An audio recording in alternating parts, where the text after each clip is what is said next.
میں بغیر کسی تاخیر کے اس شخصیت کو میں آپ کے سامنے دعوت خطاب دینے جا رہا ہوں کہ جنہوں نے اس تحریک کو شروع کیا اور پھر مختلف آستانوں پر خود تشریف لے گئے، چل کر ایک ایک فرد کے پاس اس شخص کا شہزادہ جسے دنیا امیر ملت کے نام سے جانتی اور پہچانتی ہے، وہ امیر ملت جس نے کہا تھا قائد اعظم محمد علی جناح ہم اپنے مریدوں کا اپنا مال سارا تمہیں دیتا ہوں، امیر ملت جماعت علی شاہ تو بوڑھا ہو گیا ہے، میں تو صف میں کھڑے ہو کر آگے چل نہیں سکتا، میری دعائیں بھی میرا مال بھی تیرے ساتھ ہے۔ وہ امیر ملت جس نے کبھی ڈاکٹر علامہ محمد اقبال کی تربیت کی، وہ امیر ملت جس نے قائد اعظم محمد علی جناح کی پشت پر ہاتھ رکھا، وہ امیر ملت جس نے علماء و مشائخ کو جمع کر کے پاکستان کو بنوایا۔ پاکستان کی دھرتی پر آج میں اور آپ موجود ہیں، وہ پاک دھرتی، اس پر یہ خانوادہ کام کرتا رہا۔ جب اس پاک دھرتی پر ایک ناپاک کام ہوا تو اس پاک دھرتی کو اس ناپاکیت سے بچانے کے لیے، اس نجاست سے بچانے کے لیے امیر ملت کا شہزادہ میدان کارزار میں آ گیا اور علماء و مشائخ کو جمع کیا۔ میں اسی شخصیت کو آپ کے سامنے دعوت خطاب دینے لگا ہوں۔ میری مراد حضور مہر الملت پیر طریقت رہبر شریعت حضرت قبلہ پیر سید منور حسین شاہ صاحب جماعتی دامت برکاتہم القدسیہ سے ہے۔ آپ اپنے خیالات کا اظہار فرمائیں۔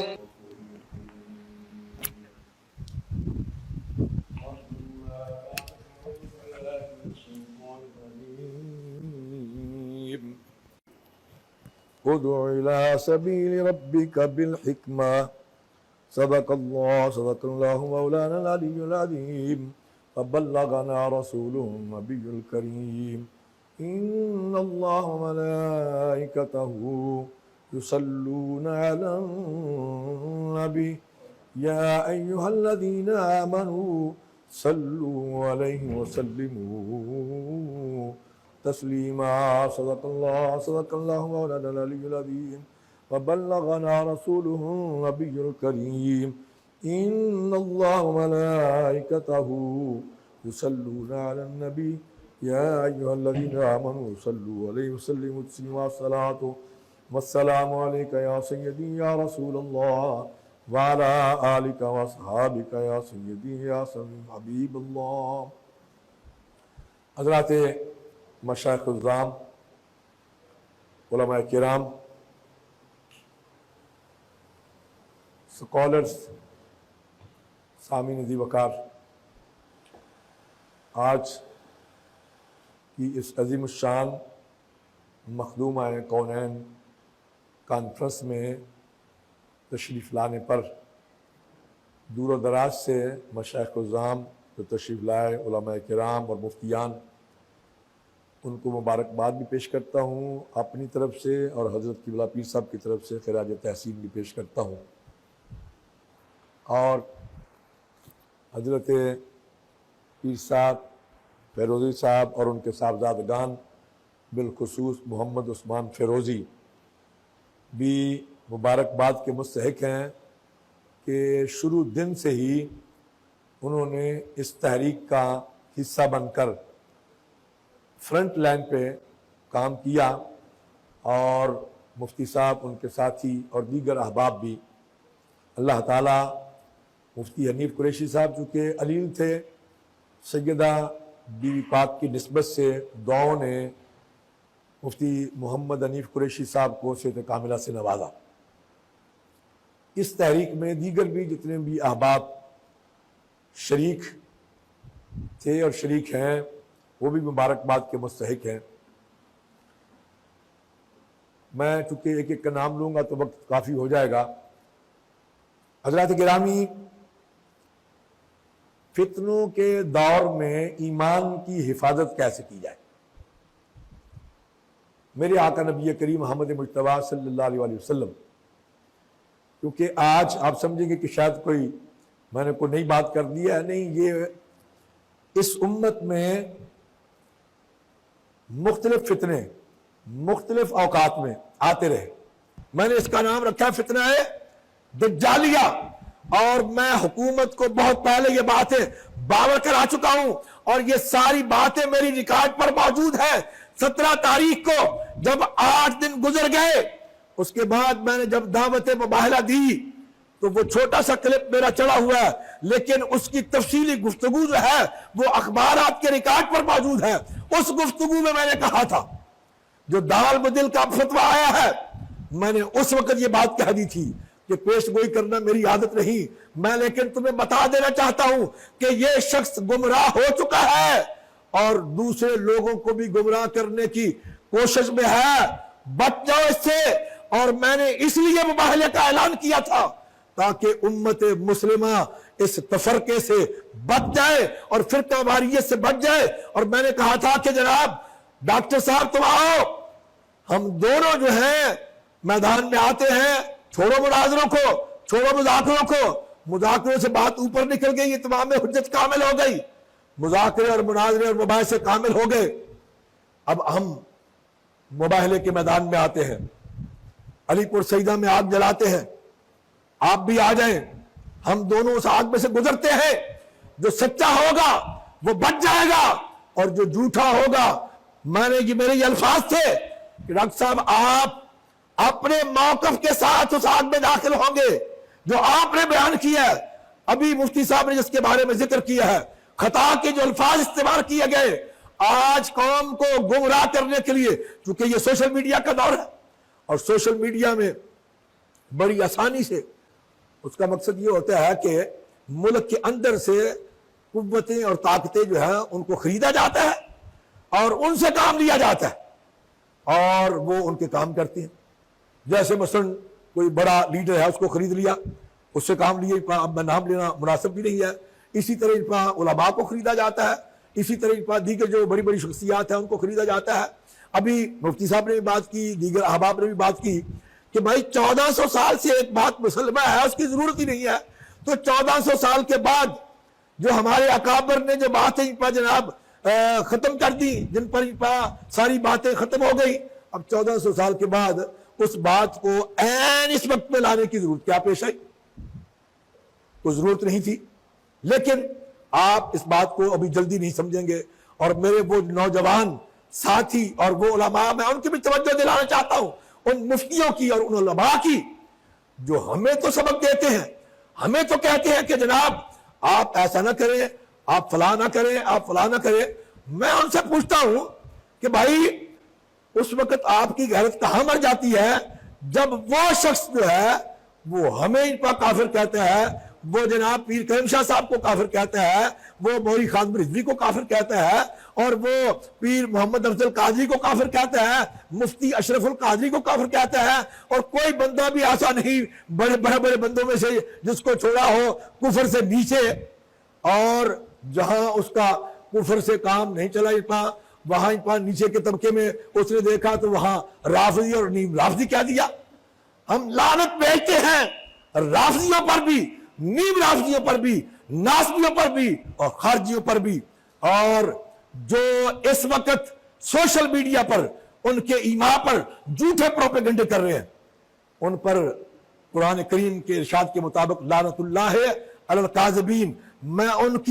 ان نوجوان بچوں کو اور ان علماء کو میں توجہ دلانا چاہتا ہوں کہ آپ جیسے مفتی صاحب نے فرمایا کہ ایک مولوی کے پیچھے لگ کے اپنا ایمان خراب نہ کریں. میرے آقا دیکھ رہے ہیں, اور ایمان حضور کی محبت کا نام ہے. فلا وربک لا یؤمنون حتی یحکموک فیما شجر بینہم. اے میرے محبوب مجھے قسم ہے تمہارا رب ہونے کی, یہ لوگ مومن نہیں ہو سکتے, ایماندار نہیں ہو سکتے جب تک آپ کو اپنے معاملات میں اپنا حاکم نہیں مان لیتے. النبی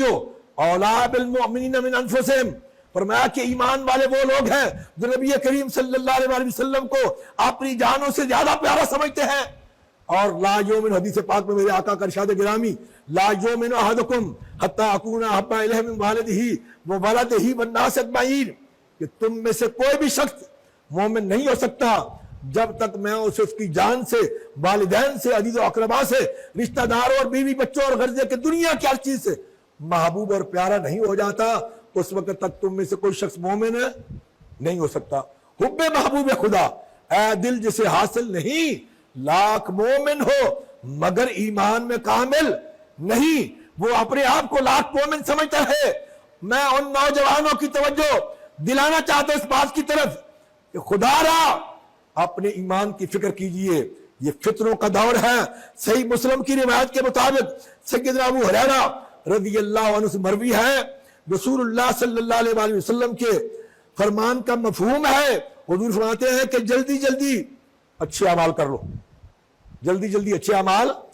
کر لو، اس سے پہلے کہ اندھیری رات کے ٹکڑے جیسے فتنے پیدا ہوں۔ اندھیری رات کے ٹکڑے جیسے فتنے پیدا ہوں، جیسے رات کی تاریکی میں کچھ نظر نہیں آتا، ایسے ہی ان خطرناک فتنوں میں حق اور باطل کی تمیز جو ہے وہ ختم ہو جاتی ہے، حق اور باطل کی تمیز ختم ہو جاتی ہے، پتہ ہی نہیں چلتا۔ اور میں نے یہ بات بھی پہلے کہہ دی تھی کہ جب اللہ تعالی، جب کوئی بندہ اللہ کے جو مقرب بندے ہیں، اور پھر یہ تو شہزادی کونین ہیں اور ام الحسنین ہیں، مخدومہ کونین ہیں، میرے آقا کا جگر پارہ مصطفیٰ ہے، ان کے بارے میں جب کوئی شخص جو ہے وہ اس قسم کے اور اس نظریے کے اور اس پر ڈٹائی کے ساتھ جب ان سے رابطہ کیا گیا، اور علماء گئے اور مفتیان گئے اور مشائخ کو بھیجا گیا، ہم ڈاک ڈور پہ پوری ہم نے کوشش کر لی، جب ان کو بھیجا گیا تو موصوف نے کہا، جب ان سے کہا گیا کہ جناب یہ الفاظ سبقت لسانی سے آپ کے منہ سے نکل چکے ہیں، آپ ان پر رجوع کر کے توبہ کر لیں، انہوں نے کہا کہ نہیں، میں نے کوئی سبقت لسانی سے نہیں نکلے، میں نے خود استعمال کیے ہیں الفاظ یہ، اور میرے پاس ان پر دلائل موجود ہے، میرے پاس دلائل موجود ہیں۔ اب انہوں نے کہا کہ بھائی اس سے تو بحث کرنے کا، اس نے کہا جی میں آپ کو دلائل دکھاتا ہوں۔ تو آگے سے ان احباب نے کہا کہ بھائی یہ کتابیں جو تم ہمیں دکھا رہے ہو نا، ان کتابوں کو پڑھاتے ہوئے 40 سال ہو گئے ہمیں، یہ کتابیں ہمیں ازبر ہیں، ہمیں پتہ ہے یہ کتابیں، یہاں ادب کا مقام ہے، حضور کی شہزادی کا مقام ہے، ادب کی بات ہے، ہم کتابوں کو نہیں دیکھیں گے، جب ادب کی بات آئے گی، شہزادی مصطفیٰ کی بات آئے گی، کتابیں پیچھے ہیں، ادب پہلے ہے۔ اللہ اکبر۔ جب وہ ڈٹائی سے ڈٹ گئے اور انہوں نے کہا کہ نہیں میرے پاس دلائل ہیں، پیچھے بات کچھ اور تھی، بات کچھ میں نے پہلے کہہ دیا تھا کہ اب یہ چونکہ ان سے توبہ کی توفیق جو ہے وہ چھین لی گئی ہے، توبہ کی توفیق سلب کر لی گئی ہے، اور جب کوئی اللہ کے مقرب بندوں کو اس طرح سے بھونکتا ہے تو اللہ تعالیٰ اس سے پھر توبہ کی توفیق جو ہے وہ سلب کر لیتے ہیں، توبہ کی توفیق جو ہے وہ چھین لی جاتی ہے۔ تو میں نے کہہ دیا تھا کہ بھائی اب توبہ کی طرف نہیں آئیں گے، لیکن اتمام حجت کے طور پر کوششیں ہوتی رہی۔ اب انہوں نے کہا کہ نہیں بھائی میرے پاس دلائل ہے۔ اب وہ خطا ڈھونڈتے ڈھونڈتے ڈھونڈتے وہ انبیاء تک جا پہنچے، اور پتہ نہیں کہاں سے کہاں تک جا پہنچے، اس کی تفصیل ابھی میرے بعد مفتی اہل سنت اور مفتی ملت مفتی محمد حنیف قریشی صاحب جو ہے وہ بیان کریں گے۔ حضرات گرامی قدر، اس وقت فتنوں کا دور ہے، اور اس دور میں اپنے ایمان کو بچانا بہت لازمی اور ضروری ہے۔ آج کا نوجوان جو بے راہ ہو رہا ہے اور جس سمت میں وہ جا رہا ہے، اگر یہی صورتحال رہی تو پھر اللہ ہی حافظ ہے۔ اور اس موقع پر میں ایک بات اور بھی کہہ دینا چاہتا ہوں، وہ یہ ہے کہ اس شخص کے حوالے سے پاکستان بھر میں 1200 FIR کی درخواستیں موجود ہیں، اہل سنت کی اور دیگر طبقے کی 1200 کے قریب درخواستیں موجود، لیکن کسی پر کارروائی نہ ہوئی۔ اب ہمیں نہیں سمجھ آئی کہ اس FIR پر کارروائی کیسے ہو گئی۔ یہ FIR جو ہے یہ رافضیوں کی مدیت میں یہ FIR جو ہے وہ کاٹی گئی ہے، جس پر ان کو گرفتار کیا گیا ہے۔ میں یہ بتا دینا چاہتا ہوں کہ اس FIR سے ہمارا کوئی تعلق نہیں، اور نہ اس FIR سے ہم آگے جو ہے وہ جائیں گے انشاءاللہ العزیز۔ ہم نے ٹیمیں بنا دی ہیں، وکلاء کی ٹیم جو ہے وہ بن چکی ہے، اور ہم کوشش کریں گے کہ ایک نئی FIR یا ڈٹ کر کے ہم اس میں ان پر کس طرح سے داخل ہو سکتے ہیں. اور یہ مسئلہ جو ہے رافضیوں کا نہیں ہے, یہ اہل سنت کا مسئلہ ہے کہ اہل سنت میں سے ایک شخص 1400 سال سے سنیوں کو یہ توفیق نہیں ہوئی, اور سنیوں میں سے کسی شخص نے ایسی بے ادبی اور گستاخی جو ہے وہ کرنے کی جرت نہیں کی گئی کی. اور 1400 سال کے بعد ایک ایسے شخص کو لانچ کیا گیا, میں یہ بات آپ کو بار کرا رہا ہوں, لانچ کیا گیا اور اس سے کام لیا گیا, اور اس نے جناب ان کے ایما پر یہ کام کیا. اور ہم انشاءاللہ العزیز اہل سنت کی بدیت میں اس پر کیونکہ پہلے تو ہم نے مناظرے, مذاکرے اور مباحثے یہ ساری چیزیں کر چکے. جب عرفان شاہ صاحب واپس آئے اس سے پہلے یہ ساری چیزیں ہو چکی تھی. انہوں نے کہا کہ نہیں ایک موقع اور دیا جائے, تو ان کے کہنے پر ایک موقع اور دیا گیا اور 11 سے 12 دن جو ہے وہ انتظار کیا گیا. لیکن جب 12 دن گزر گئے اور مناظرے کا, مذاکرے کا کوئی بھی جواب نہ آیا, تو پھر میری طرف سے جو مباحثے کا اعلان تھا 1 مہینے کے لیے, اس کی ڈیٹ تھی 16 تاریخ, تو اس کی ڈیٹ میں 5 دن باقی رہ گئے تھے. تو اب پھر سب نے یہ فیصلہ کیا کہ بھائی اب ان کی طرف سے نہیں آ رہا تو ہم مباحثے کی طرف جاتے ہیں. تو الحمدللہ پھر ہم نے اس مباحثے کے لیے علی پور شریف پہ جو کانفرنس کی, اس پر بہت سے لوگ جو ہیں وہ چی بچی بھی ہیں. لیکن میں یہ عرض کر دینا چاہتا ہوں کہ بھائی لوگ ہمیں جو ہے اس میں ان پر ٹھہرا رہے ہیں کہ جناب آپ نے یہ کروایا, آپ کی وجہ سے ہوا. میں یہ کہہ دینا چاہتا ہوں کہ بھائی وہ استاد اور شاگرد کا معاملہ تھا, اور وہ پیر اور مرید اور پیر زادے کا معاملہ تھا. ان پر حکومت فوراً اس پر جو ہے وہ عمل کرے اور دیکھے. یہ جو رافضیوں نے کل جو پریس کانفرنس کی ہے, ہم اس کی بھرپور مذمت کرتے ہیں, اور اس کے لیے انشاءاللہ العزیز جو بھی ہم سے ہو سکا ہم اس کے کرنے میں کبھی پیچھے نہیں رہیں گے. پہلے بھی جو بھی معاملہ ہوا, لیکن میرا چونکہ مسئلہ یہ ہے کہ میں 3 مہینے پاکستان میں ہوتا ہوں, 3 مہینے باہر ہوتا ہوں, اور میں جو بھی کام کرتا ہوں اللہ اور اس کے رسول کی رضا کے لیے. کبھی یہ نہیں کہ ڈاکٹر صاحب کی طرح جناب یہ میں نے کیا اور وہ میں نے کیا, یہ کیا وہ کیا. جب کل کو تاریخ مرتب ہوگی تو پتہ چل جائے گا کہ کس نے کیا کیا. میں نے تحفظ ناموس رسالت کے لیے, ختم نبوت کے لیے, دیگر تحریکوں کے لیے جو کام کیے وہ ریکارڈ پر موجود ہیں. وقت بتائے گا, تاریخ بتائے گی انشاءاللہ العزیز. وقت نہیں ہے کہ زیادہ تفصیلات آپ کے سامنے عرض کروں. مفتی صاحب کا تفصیلی خطاب ہم نے سننا ہے, ابھی جو گفتگو میں نے کرنی تھی وہ ادھوری ہے. انشاءاللہ کسی اور موقع پر اس کو میں اٹھا رکھتا ہوں. وآخر دعوانا الحمدللہ رب العالمین.